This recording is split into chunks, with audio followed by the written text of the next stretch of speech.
నమస్తే. ఢిల్లీలో ఎన్నికల కౌంటింగ్కు సంబంధించి ప్రక్రియ పూర్తి కావస్తుంది. దాదాపు బీజేపీ ఢిల్లీని కైవసం చేసుకోబోతుంది. బీజేపీ 45 లీడ్లో ఉంది, ఆప్ 25 లీడ్లో ఉంది. ఇక ఈ యొక్క లీడ్ను చూస్తేనే మనం అర్థం చేసుకోవచ్చు. ఇక కౌంటింగ్ కూడా పూర్తి కావస్తుంది కాబట్టి దాదాపు బీజేపీ ఢిల్లీని అధిరోహించబోతుంది, ఢిల్లీ పీఠంపై కూర్చోబోతుంది. దాదాపు 27 ఏళ్ల తర్వాత వాళ్ళ కళ నెరవేరబోతుంది. ఇక ఆప్ కూడా ఎగ్జిట్ పోల్స్ కూడా అంచనా వేసినాయి. దాదాపు బీజేపీ ప్రభుత్వం ఏర్పాటు చేస్తుంది, ఢిల్లీలో బీజేపీ ప్రభుత్వం ఏర్పాటు అవుతుందని. దాన్ని తలదన్నేలా రిజల్ట్ కూడా వస్తున్నాయి. ఇక అటు ఆప్ ఏమో ఎగ్జిట్ పోల్స్ను తలదన్నేలా మేము అధికారంలోకి వస్తాం 4వ సారి వాళ్ళు అనుకున్నారు. ఏదేమైనా ఆపు ప్రభుత్వం ఇక ప్రజలు చాలని అనుకున్నట్లు కనిపిస్తుంది.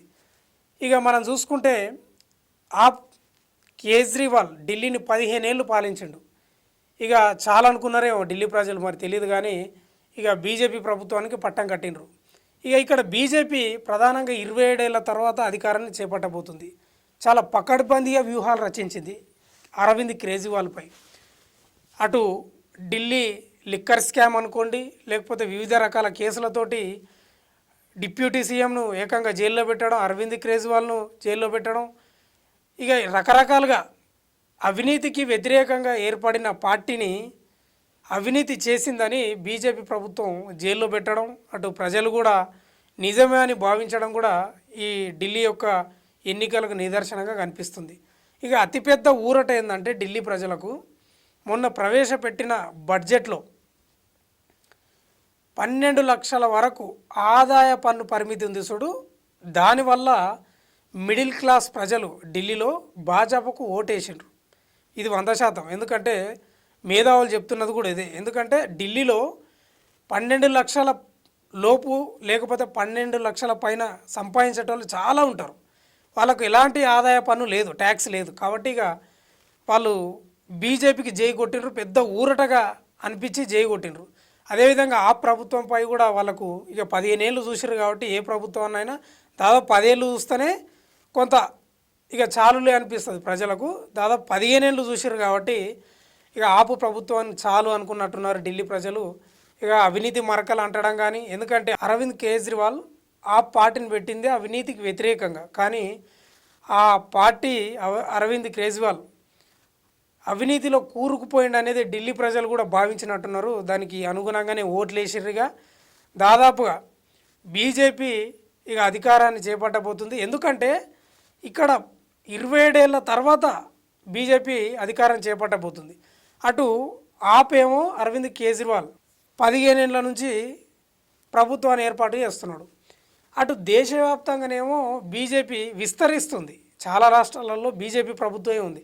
కానీ నడిబొట్టు ఢిల్లీలో పార్లమెంటు ఉన్న ఢిల్లీలో, కేంద్ర మంత్రులు ప్రధానమంత్రి ఉండే ఢిల్లీలో బీజేపీ ప్రభుత్వం లేకపోయేసరికి వాళ్లకు కంట్లో నలుసులాగా తయారైందని చెప్పుకోవచ్చు. అటు కేజ్రీవాల్ కూడా బీజేపీతోటి సఖ్యతతోటి ఉంటాడా అంటే లేదు. ఇక బీజేపీకి ఎట్లయిందంటే పక్కలో బల్లెం తయారైనట్లు తయారైంది ఆపు ప్రభుత్వం కేజ్రీవాల్.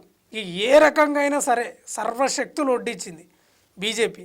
అసలు ఉచిత హామీలకే, ఉచిత పథకాలకే బీజేపీ వ్యతిరేకం అని నరేంద్ర మోడీ స్వయంగా చెప్పిండు. కానీ ఏ రకంగా అయినా సరే ఢిల్లీలో ప్రభుత్వాన్ని ఏర్పాటు చేయాలని అనుకున్నదే తడవుగా ఉచిత హామీలకు వ్యతిరేకం అన్న మోదే అడ్డగోలుగా ఉచిత హామీలు ఇచ్చి ఈరోజు ప్రభుత్వాన్ని ఏర్పాటు చేస్తున్నాడు. అది కూడా గమనించాలి. మరి ఏదేమైనా బీజేపీ ప్రభుత్వాన్ని ఏర్పాటు చేయబోతుంది. అక్కడ బీజేపీ నేతలు కూడా ఉత్సాహాన్ని ఉరకలెత్తిస్తుంది. ఇక కాంగ్రెస్ విషయానికి వస్తే 2015-20 ఎన్నికల్లో ఒక్క ఎమ్మెల్యే రాలే.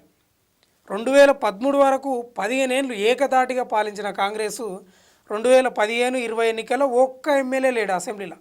ఇక ఇప్పుడు కూడా జీరోలోనే కొనసాగుతుంది. అంటే హైట్రిక్ డకౌట్గా ఉంది. ఇక కాంగ్రెస్ నేతలు, అగ్రనేతలు, హైకమాండ్ అని అంటారు కదా, ఇప్పుడు వాళ్ళకి ఆలోచన చేసుకోవాలి. మరి ఎప్పుడు ఆలోచన చేసుకుంటారో తెలియదు. నాయకత్వ లోపం ఉంటే గిట్లే ఉంటుంది. నాయకత్వ లోపం ఉంటే అది సంస్థ అయినా పార్టీలు అయినా గిట్లే తయారవుతారు. ఎందుకంటే మనం చూసుకుంటే బీఆర్ఎస్ అంటే కేసీఆర్, బీజేపీ అంటే నరేంద్ర మోడీ, అమిత్ షా, అంతేగా. కాంగ్రెస్ అంటే ఎవరు అనుకోవాలని అర్థం కాని పరిస్థితి. రాహుల్ గాంధీ, సోనియా గాంధీ, ప్రియాంక గాంధీ ఆయన ఎవరో మల్లికార్జున ఖార్గేనా, ఇంకో ఆయన ఉంటాడు, ఆయన పేరేందో కేసీ వేణుగోపాల. ఎవరు ఎవరు పార్టీని మోసేది ఎవరు, ముందుకు తీసుకొస్తున్నది ఎవరు, ఒక పేరు వినిపించేది ఎవరు కాంగ్రెస్లో? ఆ పేరు వినిపించకనే దేశవ్యాప్తంగా దిగజారిపోతుంది. ఢిల్లీలో కూడా హైట్రిక్ డకౌట్ కొట్టింది. ఇది కాంగ్రెస్ నేతలు హైకమాండ్ గమనించాలి. ఎందుకంటే బలమైన నాయకత్వం ఒకరో ఇద్దరు లేకపోతే పార్టీకి గిట్లే తయారైతుంది అనేది స్పష్టంగా అర్థమవుతుంది. ఇక కాంగ్రెస్ నేతలు ఇంకా నిద్రలనే ఉన్నట్టున్నారు, మరి ఎప్పుడు మేల్కొంటారో తెలియదు. ఇంకా కాంగ్రెస్ అంటేనే చర్చలు, సమన్వయం, అందరికీ ప్రాధాన్యత, మేము ఎవరికి అన్యాయం చేయం, ఈ డైలాగులు అయితే వినిపిస్తాయి. ఆ డైలాగులు మాత్రం ఇప్పుడు దేశవ్యాప్తంగా కనిపిస్తలేవు, ఢిల్లీలో కూడా కనిపిస్తలేవు. మరి మీ కాంగ్రెస్ అంటే రాహుల్ గాంధీ, సోనియా గాంధీ, ఖర్గేనా, కేసీ వేణుగోపాల, ఎవరో ఒకరు ఉంటే పార్టీ బతికి బయటపడే అవకాశం ఉంది. ఇక ఏదేమైనా ఢిల్లీ ప్రజలు బీజేపీకి అధికారాన్ని ఇచ్చిండ్రు. ఇక చూడాలి మరి ఎట్లా పాలిస్తారు. ఇక అరవింద్ కేజ్రీవాల్పై కూడా కేసులు నమోదు మళ్ళీ అవుతున్నాయి. ఏసీబీ అధికారులు కూడా ఇంటికి వస్తున్నారు. ఇక బీజేపీకి పక్కలో బల్లెల్లాగా ఉన్నటువంటి ఆప్ ఇప్పుడు లేదు. ఇక కేజ్రీవాల్ పరిస్థితి ఎట్లుంటుందో వేచి చూడాలి.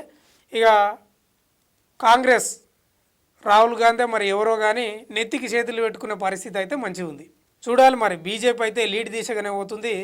ఇక ఏమైనా మ్యాజిక్లు ఏమైనా జరిగే అవకాశం ఉందా అనేది మాత్రం వేచి చూడాల్సిన అవసరం ఉంది.